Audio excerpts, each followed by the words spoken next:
Triunfadoras y triunfadores, muy buenas tardes, bienvenidos. Aquí pensamos que posiblemente no iba a iniciar la clase porque hay unos truenos y está como empezando a llover en el Corralito de Piedra. Hoy con un tema súper interesante. Dentro de todas las novedades que estamos haciendo en la renovación de la marca, vamos a presentar temas que tienen que ver con el sector inmobiliario. Y nuestro tema de hoy es: ¿puedo arrendar mi apartamento como quiera en propiedad horizontal?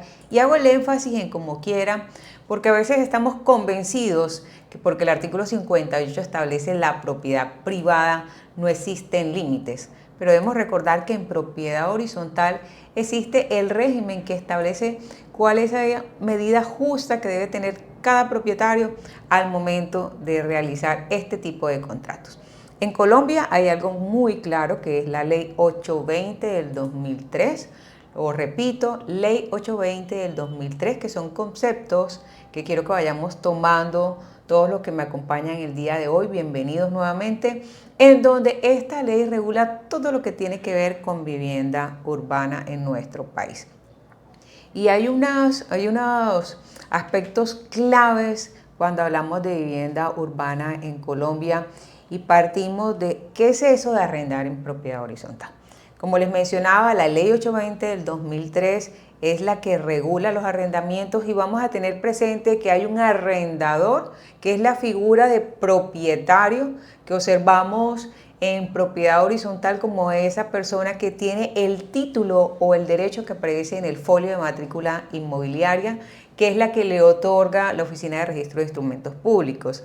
Y la otra contraparte que son integral en el contrato es el arrendatario, o lo que denominan en muchos otros países el inquilino. Este tipo de contratos le permite a una parte ceder ese uso y goce de la propiedad y al otro poder recibirlo. Es así como ustedes en propiedad horizontal aprecian que el arrendatario se convierte en el residente. Ahí hay una distinción clara entre qué es un propietario, qué es un huésped, y en este caso el arrendatario se convierte en ese residente que llevamos los administradores en el libro de copropietarios, tal como lo establece una obligación del artículo 51 de la Ley 675 del 2001.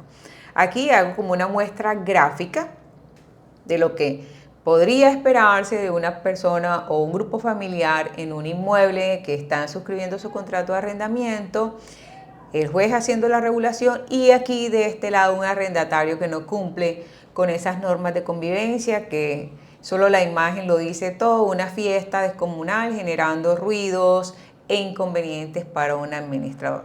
Pero no hay que generalizar a cada uno de los arrendatarios. Hay arrendatarios o inquilinos que incluso generan mejor convivencia que muchísimos de los propietarios, ¿cierto? Entonces, esta ley 820 establece unas responsabilidades para el arrendador, pero también para el arrendatario. Básicamente, como les mencionaba, a ese propietario legítimo. Incluso hay personas que siendo propietarios puede que le den esa alternativa a terceros para que a través de un contrato de administración o mandatos que se realizan con las inmobiliarias, ellos puedan suscribir un contrato con ese posible arrendatario o inquilino de un edificio o conjunto residencial. Recordemos que este tipo de contratos es para viviendas urbanas y que los contratos de arrendamiento se suscriben a través de esto, la Ley 820 del 2003. Es muy diferente cuando hacemos un contrato con un huésped porque hay una regulación especial de vivienda turística. Aquí el arrendador tiene unas obligaciones y también unas recomendaciones, porque en Colombia están determinados los contratos de arrendamiento, como pueden ser verbales o pueden ser escritos. Sin embargo, siempre le digo a los propietarios o a las inmobiliarias que lo mejor es dejar un contrato por escrito. ¿Por qué? Porque claramente tiene unas cláusulas que permiten unas exigencias en el momento que se presente, uno, incumplimiento en el pago, dos, aquí como lo tenemos en la imagen, que la persona o el inquilino no cumpla con las normas del reglamento interno del edificio conjunto. Por lo tanto, el administrador va a tener esa posibilidad de llamar al propietario para que ajuste lo correspondiente con su arrendatario y es una de las cláusulas que siempre le comento a los arrendadores que incluyan dentro del contrato de arrendamiento. Generalmente, una recomendación importante a los administradores que están aquí del día de hoy es que siempre dentro de un comunicado le informen a los propietarios que en el evento que deseen arrendar su unidad o apartamento, es importante que esa cláusula del cumplimiento de las normas sea una causal determinación del contrato. Mire, en muchos edificios o conjuntos hemos tenido la oportunidad de hacer efectiva ese tipo de cláusulas y a esos arrendatarios que no cumplen con las normas ha sido mucho más fácil a través del propietario terminar los contratos. Porque si no está ahí va a ser un proceso. Ahora les voy a presentar cómo los arrendatarios en propiedad horizontal, al igual que los propietarios, tienen unos derechos. Y esos derechos, además de tener la oportunidad de tener voz en una asamblea, también en el momento que se le van a iniciar sanciones, deben cumplir con los mismos requisitos que se les da a un propietario.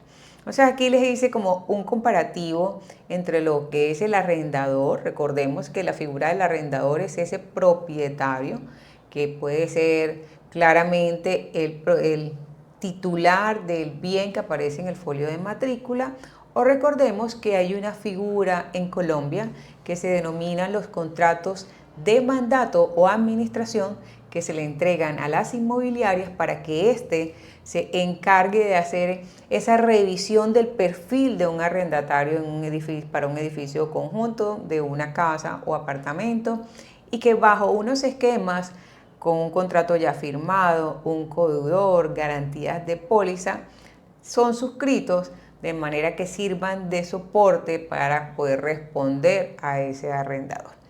El único que tiene derecho sobre una propiedad es este arrendador. Tiene voz y voto en las asambleas. Recordemos que lo mencionaba hace un momento, el administrador tiene la obligación de establecer el libro de propietarios para estar actualizado. Igual cuando le hacen un arrendamiento, este administrador es su deber que se le notifique previamente para que pueda en esa base de datos incluir a este nuevo inquilino. También el arrendador no puede restringírsele el uso y goce de los bienes comunes esenciales. Recordemos que en propiedad horizontal está claramente definido los bienes comunes esenciales y los no esenciales. Y hago este parangón para dejar claro en el momento que voy a hablar qué restricciones se le puede hacer tanto a uno como el otro. En este caso, el arrendatario tiene el derecho del uso por la existencia del contrato. Muchos administradores se encuentran con la dificultad que el arrendador suscribe un contrato de arrendamiento y quiere negarle la oportunidad de ese uso o goce al inquilino. Nada más equivocado, porque inmediatamente se suscribe un contrato de arrendamiento, como propietario o arrendador le estoy cediendo el uso a ese arrendatario. Por lo tanto, en esos casos que ustedes ven al propietario que sigue queriendo disfrutar todos los fines de semana de la piscina, del gimnasio y demás, no le puede desconocer el derecho a ese arrendatario, porque a través del pago del canon de arrendamiento está haciendo un reconocimiento de los mismos. Los inquilinos o arrendatarios, hay diferentes sentencias que establecen que ya tienen esa posibilidad de poder asistir a las asambleas con voz pero sin voto. He recibido múltiples comentarios cuando hago videos en la sección de Buena Nota, en donde me dicen que eso no es posible, que estoy inventándolo. No, yo soy muy acuiciosa con el estudio y hay sentencias en donde manifiesta que es su voluntad, no es una voluntad, es que yo tengo unos derechos como residente y si me van a afectar, tengo la posibilidad de manifestar que está sucediendo. Y es un derecho que se le reconoció a través de sentencias.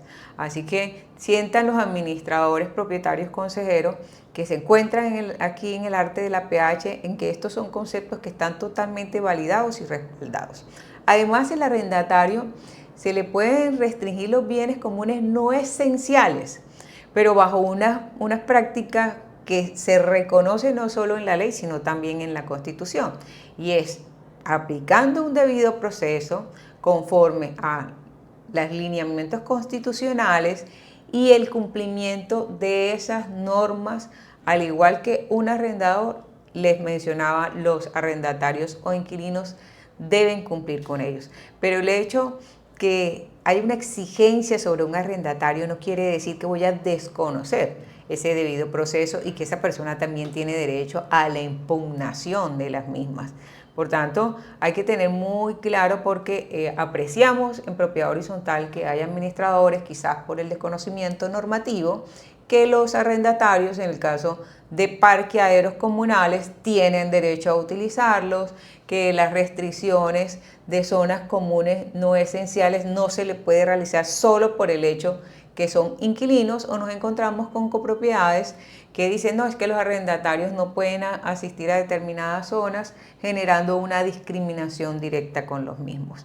Hay que manejar unos conceptos que establece la ley 675 del 2001, que es nuestro régimen de propiedad horizontal, la 820 del 2003, y que es la que regula todo el tema de arrendamientos, y los derechos fundamentales que, independientemente si es arrendatario o arrendador, deben primar siempre con los principios orientadores en la propiedad horizontal a todo administrador.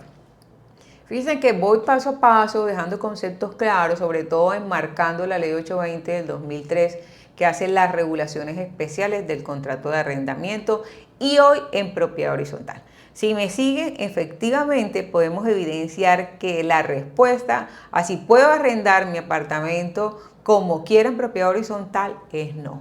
Hay unos parámetros y aquí estamos aprendiendo cuáles son para poder, como administrador o propietario consejero, poder hacer esas exigencias. En estos arrendatarios, como les mencionaba, se les puede aplicar sanciones. Aquí está la figura de la inmobiliaria entregando la propiedad, pues todos muy felices. Recordemos, como lo reitero, se debe cumplir con un debido proceso conforme al artículo 29 de la Constitución Nacional. Siempre, aquí esta pregunta la hacen con mucha frecuencia. Las normas deben estar preestablecidas en el reglamento. Recordemos que el manual de convivencia no aparece en la ley 675 del 2001, y las normas que se establezcan o que se regulen en un manual lo ha dicho con todo el Ministerio de Vivienda, son para establecer o regular procedimientos que están en la ley. No podemos iniciar procesos sancionatorios con un documento privado como un manual de convivencia. Recordemos que existe, según el artículo 58 de la ley 675 del 2001, un comité que es el encargado de dirimir esos conflictos. Si en determinado momento hay situaciones entre un arrendatario con el administrador, igual ese comité de convivencia es el que será encargado de regular esta situación. No es directamente el administrador. Hago la claridad, el administrador no está encargado de revisar los contratos de arrendamientos, solo de hacer las recomendaciones que estén en las cláusulas, ni de regular si la persona que llegue cumple con el perfil o no de la copropiedad, porque eso es una obligación exclusiva del arrendador. Por eso hoy los que me acompañan están aprendiendo cuáles son esas pautas que deben tener para recomendar a sus propietarios que en el momento que vayan a arrendar su apartamento o vivienda tengan muy atentas sobre todo esa cláusula que es el cumplimiento del reglamento interno para evitar mayores conflictos en su edificio conjunto. El arrendatario claramente es el responsable directo de todo el incumplimiento de las normas de convivencia. El llamado se le debe hacer a través del comité de convivencia a ese arrendatario. Y el propietario, muchas ocasiones lo que se hace es un solidario responsable. En muchas ocasiones se ve que se le hace un llamamiento, incluso hay administradores muy diligentes que ante una situación, mire, le pasan al propietario un llamado en donde por favor hágale la salvedad por primera vez, al arrendatario y lo toman como un manejo administrativo para evitar situaciones más complejas. El arrendatario, lo mencionaba, tiene derecho a la defensa y a esas impugnaciones. Incluso aquí les hago una lista de cuáles adicionalmente son esos derechos de los arrendatarios.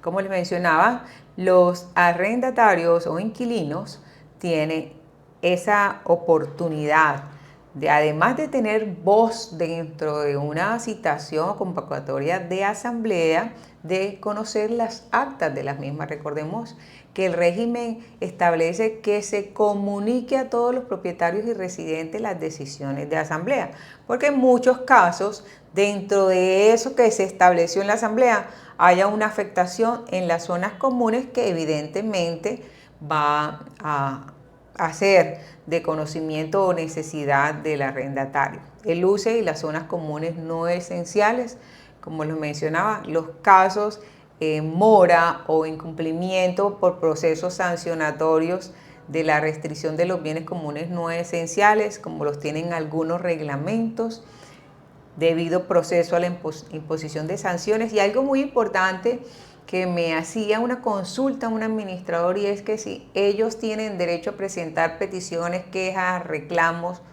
en la propiedad horizontal. Y en efecto, como un propietario, como cualquier residente, un inquilino tiene los mismos derechos de hacer una petición a la administración, y esta, conforme a los tiempos que se establecen por ley, debe contestarle, porque si no, procedería una presentación de tutela ante el deber de responderle a este residente. Equidad en el caso de las copropiedades, que muchas veces observamos que son copropiedades en donde no cuenta con lo suficiente número de parqueaderos. Estos arrendatarios he visto en copropiedades en donde dice: estos parqueaderos son de uso exclusivo de los propietarios, los arrendatarios no tienen derecho. Y efectivamente quiero dar la claridad que de forma individual deben incluirse dentro de esos sorteos, dentro de esos procesos internos que se hagan por el solo hecho de ser arrendatario. No les restringe la oportunidad de acceder a este tipo de oportunidades en las propiedades. Entonces, es muy frecuente que al arrendatario que tiene una clara norma regulada, que reitero es la 820 del 2003, se le haga ese tipo de restricciones en propiedad horizontal. Me pareció muy pertinente este tema, involucrar temas más a fondo del sector inmobiliario, porque es nuestro día a día en propiedad horizontal. No podemos hablar de un régimen sin este tipo de situaciones que se presentan de los bienes raíces, porque aquí involucramos constructor y todo lo demás que lo pueda generar. Aquí en este espacio voy a dejarles para las inquietudes o dudas, porque en la clase anterior me extendí, algunos quisieron hacer algunas preguntas y no les dejé el espacio. Así que si desean levantar las triunfadores la mano, recuerden que este es el momento oportuno. Aquí dejamos la resolución de los mismos sobre este tema o cualquier otro tema en propiedad horizontal. Vamos a darle la palabra adelante, Juliet. Adelante, Juliet. Buenas tardes a todos, buenas tardes, doctora Yasmín. Gracias, como siempre, por compartir este espacio con nosotros, que siempre es muy nutritivo. Doctora Yasmín, la pregunta que tengo es con respecto a el tema de las mudanzas de inquilinos cuando el propietario se encuentra en mora. ¿Cómo se trabaja esa situación? Ya que muchas veces en las administraciones no se sabe si se debe dejar ingresar los carros de mudanza, cuando los parqueaderos son zonas comunes. ¿Qué pasa en esos casos? Porque sabemos que no le podemos prohibir realmente ni el ingreso ni la salida a una persona a la propiedad horizontal. Excelente pregunta, Juliet, y voy a aprovechar este espacio porque es recurrente. Mire, los administradores de propiedad horizontal no tienen incidencia entre una relación contractual entre un arrendador y un arrendatario. Eso es de exclusividad entre ellos. Fíjense que aquí está la regulación de los derechos que ellos sí tienen, y por eso los dejaba aquí enumerados. Pero por derecho constitucional, el administrador no puede impedir por ningún motivo retener los bienes muebles de ningún arrendatario. Y más si el propietario está argumentando que se encuentra en mora. En esos casos, el único llamamiento que puede realizar un administrador en aras de la buena convivencia o sana y pacífica es la policía, para que si en el momento que hay un conflicto entre arrendador y arrendatario pueda regularse. Lo que sí podemos es hacer algo anticipado, y es que dentro de esos mismos protocolos internos que tenemos del manual de convivencia, o que ya debe conocer, incluso hay reglamentos que lo tienen, y es que establece que para las mudanzas se debe avisar con 72 horas de anticipación, porque en el tema de colocarle los protectores al ascensor, en que sea un horario que no sea concurrido. Entonces, si bien es cierto que no se puede permitir la salida o hacer la retención, porque uno, si retienes a las personas, podrían hacerte una denuncia como administrador por un secuestro simple. Y dos, habría una extralimitación de funciones en la retención de los bienes muebles. Entonces, lo que sí es, les doy cuál sería la salida, y es recordar a cada uno de los propietarios, incluso a los arrendatarios, con una frecuencia en que en el momento que vaya a haber una mudanza, para efectos de protección y horario, se debe avisar con la debida anticipación y de esa forma notificar al propietario, como para evitar y ustedes también les quede un respaldo y una trazabilidad que comunicaron al propietario que iba a haber una mudanza en ese respaldo. O sea, a mí me gusta, si hay un problema, darles una alternativa de solución previa para evitar que se genere un conflicto mayor. Ya si el hecho es evidente y la persona no cumplió con informar, el administrador tiene la capacidad de decir, usted no está cumpliendo con las normas, aquí tenemos un aviso básico de 72 horas. Incluso hay copropiedades que exigen el pago de un dinero para el evento que se presente daños en el ascensor, se puedan cubrir. Y esas son medidas que de una u otra forma sirven de mecanismo de respaldo para que el administrador deje el soporte que informó al propietario en su momento ante una posible situación que se presente y no se le haga más gravosa la situación. Espero que con eso haya quedado más claro. Yo siempre me voy un poco más allá de decirles que simplemente las cosas no se pueden hacer, sino darles soluciones que les puedan ayudar. ¿Todo bien, Juliet? ¿Satisfecha? Muy claro todo, doctora Yasmín. Muchas gracias. Bueno, placer enorme, mis triunfadoras y triunfadores. Escríbanme en el grupo, recomienden los temas, que espero que les guste todo lo que estamos haciendo con la renovación de la marca. Se vienen muchísimas cosas nuevas. Recuerden que les dije, hagan las recomendaciones si desean que sigamos los martes en este horario a las 3 de la tarde o me sugieren horarios diferentes. Que tengan muchísimas bendiciones y gracias por estar aquí en el arte de la PH.